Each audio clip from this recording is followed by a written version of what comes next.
difficult and challenging client, and how did the story develop? Generally what we do, client is coming to us, we welcome them in the office and we are trying to understand maximum what is their need by the questions. So the first step is listening. I believe always I am successful on this. I'm not a person generally speaking too much. We decide 3 properties and maximum 5 properties. This is our always target. In the 5 units, the target need of the client will be chosen. We are showing this client 5 units, then he changed all his need, then we show another 5 units, another 5 units. I remember in 2 weeks we have seen all the projects in Istanbul.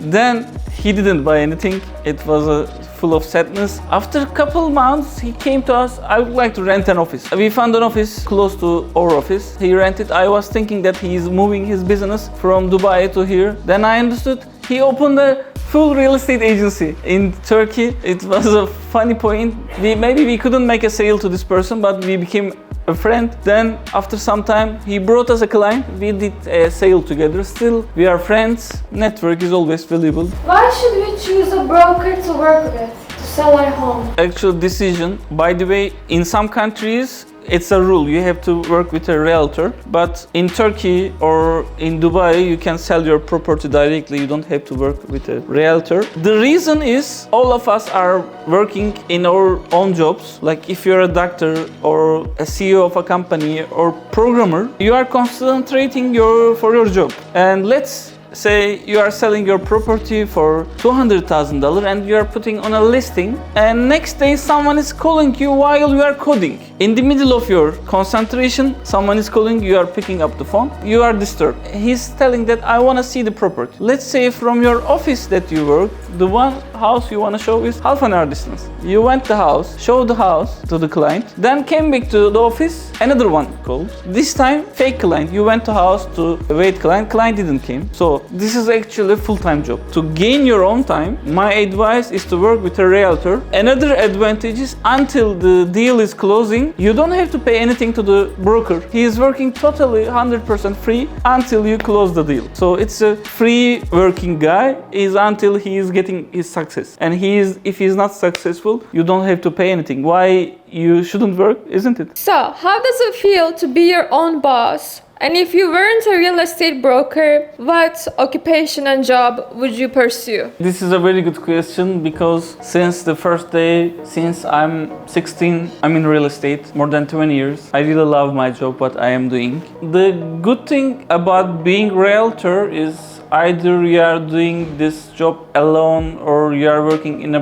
brokerage company as an agent. You are always your own boss. This is the best part because it's always a concept of partnership as a work. I have a team, everybody is doing their own job. All my realtors under my company, they are like my partners. I'm just having some nice friendship with all these team members. If I was not being realtor, I would be maybe musician. I love playing guitar or Turkish drum, darbuka. Or I could be an architect. I like doing creative things. Or mathematician. That I like mathematics as well. By the way, in my own negotiations, I always use my math skills. Clients are generally don't feel that I have this, but this is kind of knowing some language that they don't speak. This is giving you some one step forward advantage of fast negotiation skills. This is my dream job. Dream job. So I wanted to work with Vartur as a real estate agent, and I want to go to Dubai. I want to have some information about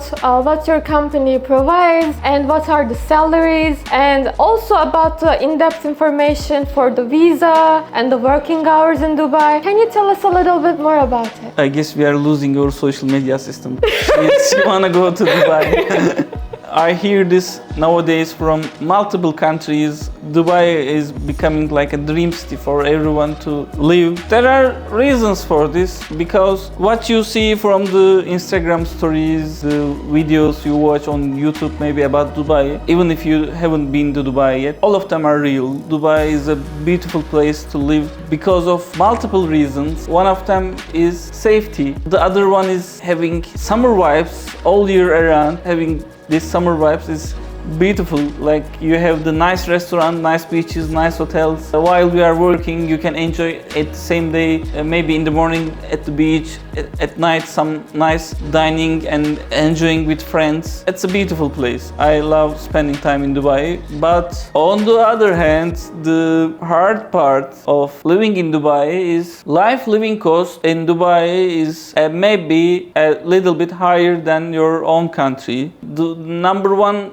the highest cost is the rent. Maybe you may decrease the living cost in somehow, but what I can say is you should consider that like a medium class living with the medium cost. You need as a realtor monthly $3,000 budget to live alone, not family. So if you will come to Dubai to work as a realtor, you should ask yourself without making any sale, how many months I can survive? Because Dubai is not expecting you that you will come to be realtor. There are 10,000 or 10,000 of realtors already working there, and there is a big competition in the work. And during there is this competition, first months you will try to understand the market, try to understand the districts of Dubai. In the end, you will be ready to make sale. This can be in 1 week, in 1 month, or in 6 months. On the other hand, you might be so successful or very hardworking person, but in one point it's ending with kismet. So it's luck. Maybe you will not make any sale. So my advice to make some budgets on the corner to move to Dubai, if you arrange somehow like minimum $10,000 for 3 months, for a year $40,000. If you pack some amount money on the corner, Dubai is the best place to do this job. I'm convinced. So I was curious, which holiday you went was the most interesting holiday you have been on? Which country, which city, and in which season you've been on? Elif, how do you find these very interesting questions? By your questions, I guess I will not be Alzheimer any day because I'm trying to remember my old days. My brain is like working hard.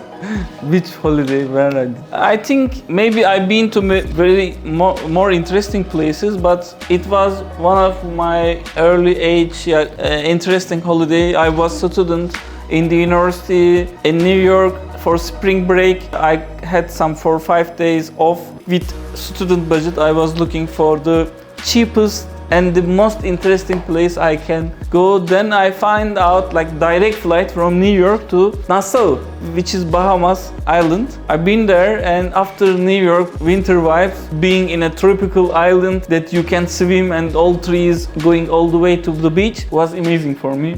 It was interesting holiday, and even there was a casino in the hotel, and I was not interested for the playing gambling. I wanted to spend whole day with doing nothing, laying on the sunbed. I have one interesting thing I would like to explain. There was a guy selling something on the beach, like one Bahamian guy. And from my childhood in Turkish beaches, I remember if somebody is selling something on the beach, most of the time it could be like boiled corn that you can eat while you drink something on the beach. Corn, mussels, that kind of stuff. I invited the guy, let's comment, I would like to check what you are selling. He is selling cigars and really huge cigars. Like I said, wow, I'm amazed. I asked him to give me one, and then I enjoyed that time for 2 hours on the beach. It was a good memory for me.